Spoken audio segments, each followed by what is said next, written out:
Hi folks, HR Funk here, with a video that was inspired by some conversations that I've seen recently online that basically more or less deal with how many rounds should be fired through a defensive handgun before someone trusts it for self-defense use.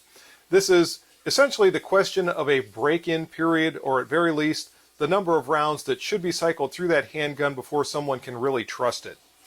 And I've seen the extremes in these discussions. There are some people that think that until you've run several thousand rounds through a particular handgun, that it is not worthy to be considered for self-defense use.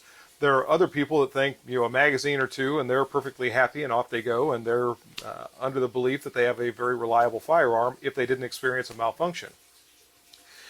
I tend to think there is not really one answer to this question, that a certain number of rounds is required.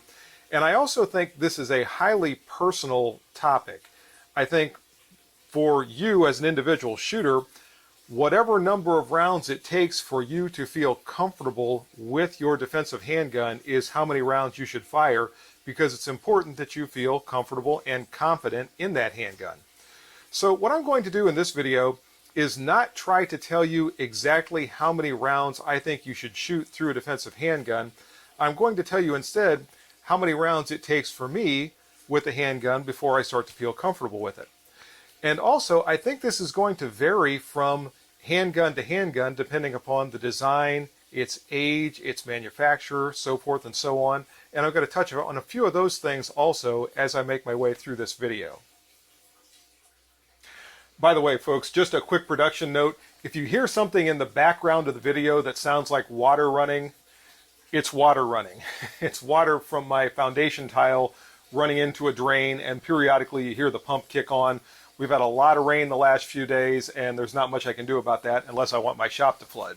So if that's annoying, I apologize, but that's what you're hearing in the background of the video.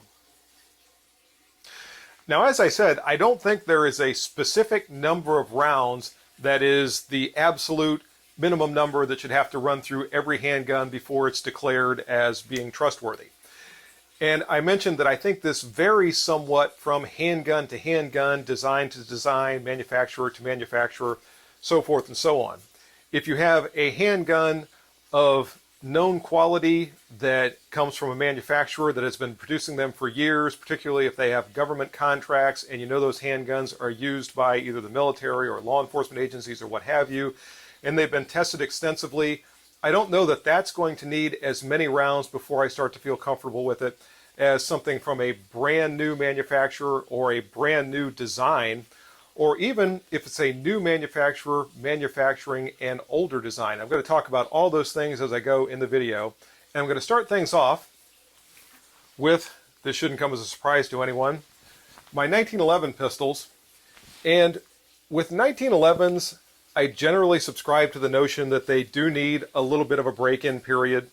And also I need to mention, when I'm talking about defensive handguns, this is total number of rounds without a malfunction that cycle through the handguns, but at least 2 or 3 magazines of those rounds have to be your defensive ammunition from the magazines you're going to be carrying for defensive use.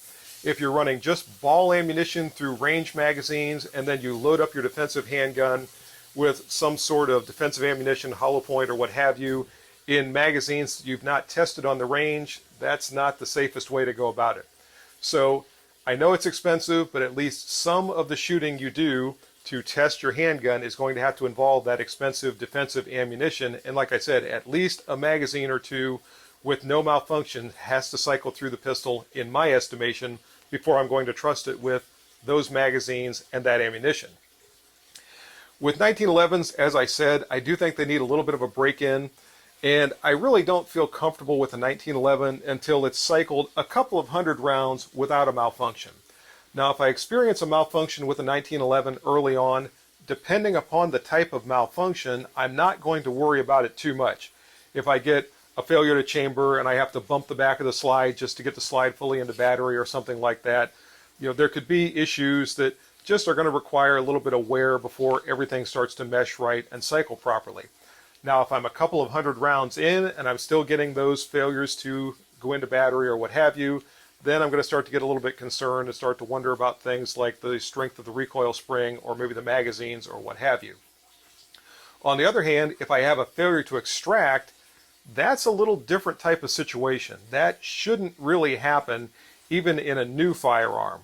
So if I get that, I'm going to be a lot more concerned about what's causing it, and I might want to run that pistol a little bit longer just to make sure that I'm not experiencing that if I run into one or two early on. But as I said, about 200 rounds, give or take, through a 1911 before I start to feel good and comfortable with it, and that is 200 or so, 250 rounds beyond the last time it experienced a malfunction. So that's what makes me comfortable with a 1911. Now, as I mentioned earlier, if I'm dealing with a handgun of established design from a known manufacturer that has been around for quite a while, and especially if I know that handgun has been used in military service or has been used by law enforcement agencies, and it has a track record, something like, say, my FN-produced Browning High Power here, I'm not going to be quite as concerned with running into functioning problems with that pistol. And in fact, with something like my Browning High Power, probably 100, 150 rounds or so, again, making sure that I cycle at least one full magazine from each magazine that I'm going to be carrying for defensive use with this pistol and the defensive ammunition I'm going to be using with this pistol. But once it passes the 150 round or so mark, I'm going to feel pretty comfortable that it's not going to suddenly stop working because, as I said, it's been extensively tested by various persons and agencies around the world. However, just like with the high power design, when it's an FN high power, I know that they produce these forever and ever, or an FN produced Browning high power. I know they know how to build this particular pistol, so I'm not quite as concerned with running into issues with an individual example. But as we've seen in recent years, the high power design is now being produced by other manufacturers. And we have no idea if they're producing these pistols to the same standards as FN, if the parts are all hardened to the same level that the FN produced pistols were, if the assembly is all the same, the machining is the same, or what have you.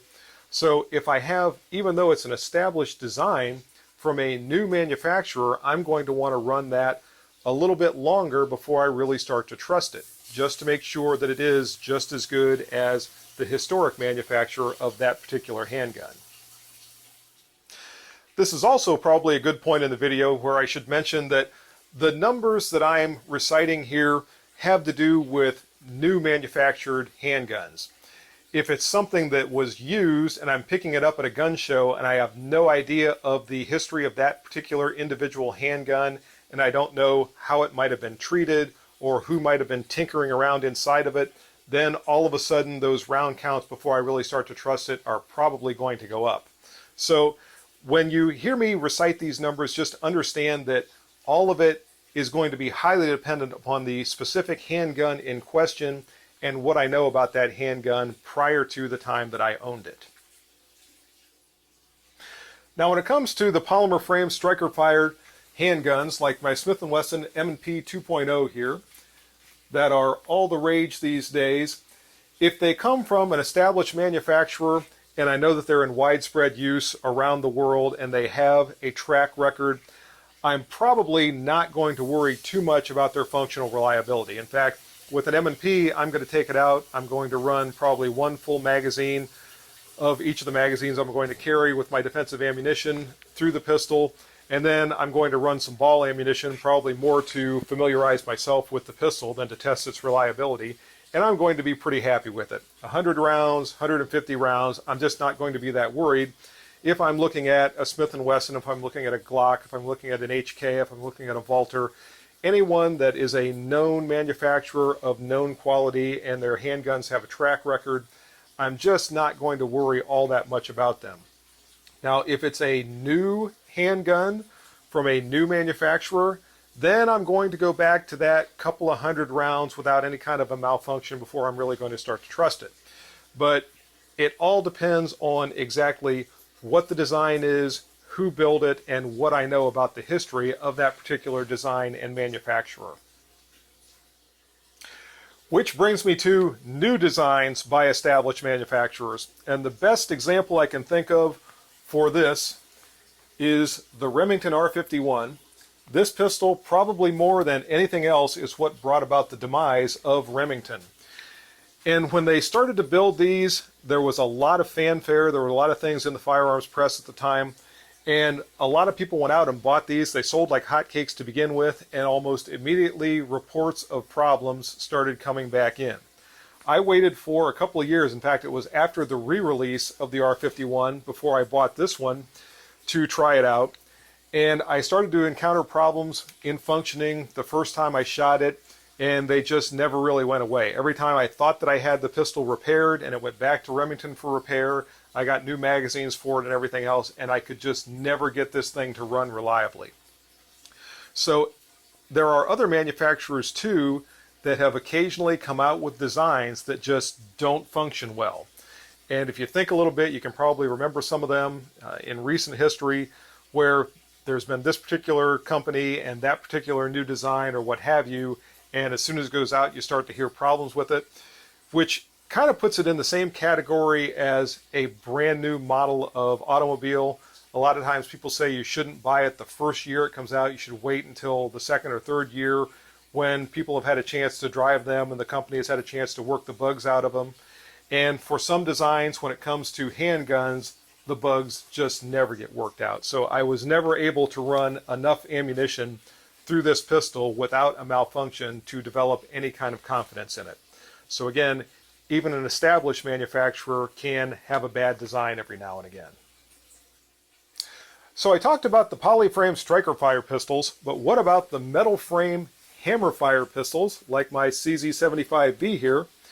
And again, so much of this comes back to how familiar I am with the design and what I know of the track record of the manufacturer. With this particular pistol, again, I'm not terribly worried. I'm going to run a full magazine of each of the magazines I'm going to carry for defensive use with my defensive ammunition through this pistol. I'm going to run another 50, 100 rounds of ball ammunition through it, and I'm going to be pretty happy if I don't experience a malfunction. Now, obviously, if I do hit a snag along the way, then everything's going to stop. I'm going to evaluate exactly what that malfunction was that I had, try to diagnose its cause, and then make my decisions from there as to how much more shooting I think I need to do with the pistol before I'm going to trust it. Now, I mentioned used pistols a little while ago, and when I start looking at used handguns, I tend to stick with a design that I'm pretty familiar with, such as my third generation Smith & Wesson pistols.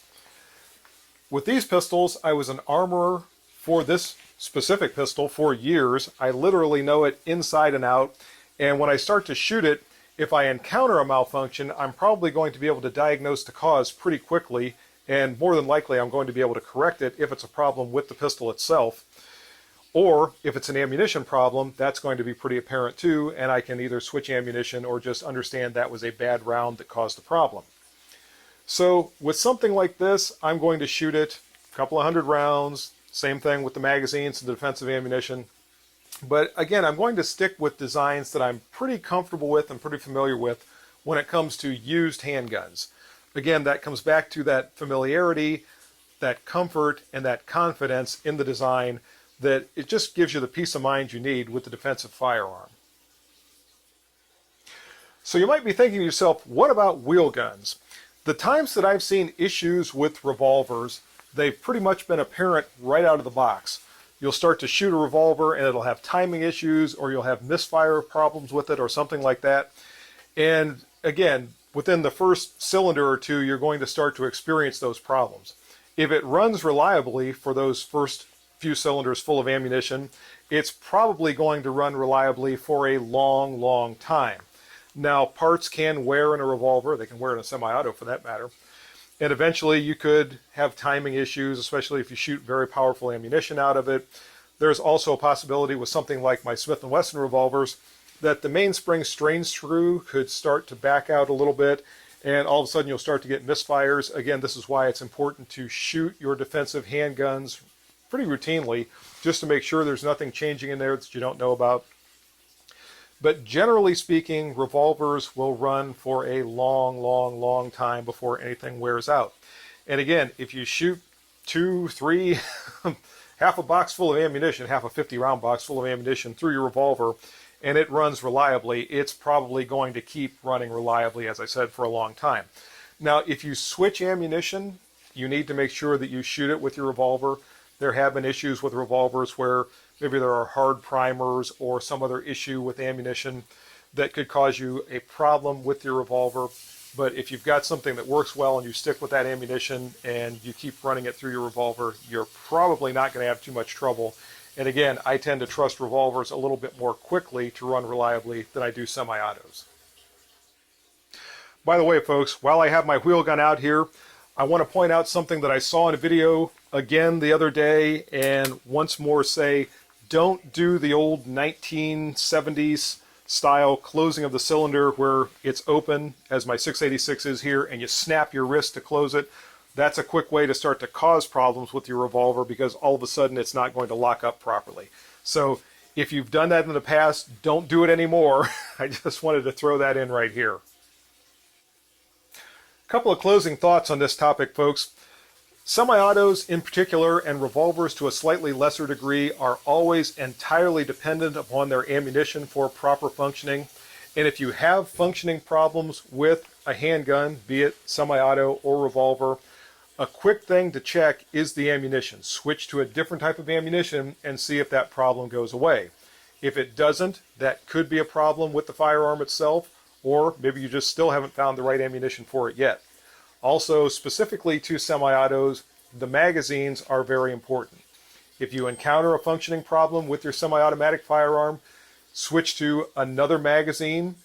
If the problem only occurs with one magazine, set that one off to the side, label it, mark it, throw it away, and as long as your handgun runs reliably with other magazines, you're probably going to be okay.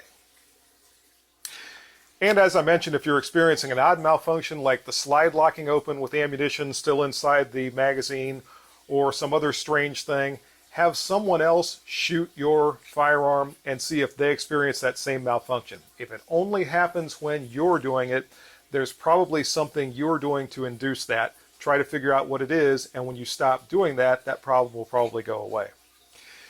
And that's the video for today. I hope you enjoyed it. If you have any questions or comments, as always, make sure you forward those to me. Remember, if you purchase anything from Optics Planet, be sure to use my discount code, which is... And if you use that discount code, it's good for 5% off anything you purchase from Optics Planet. See you next time, folks. Until then, good shooting. Bye-bye.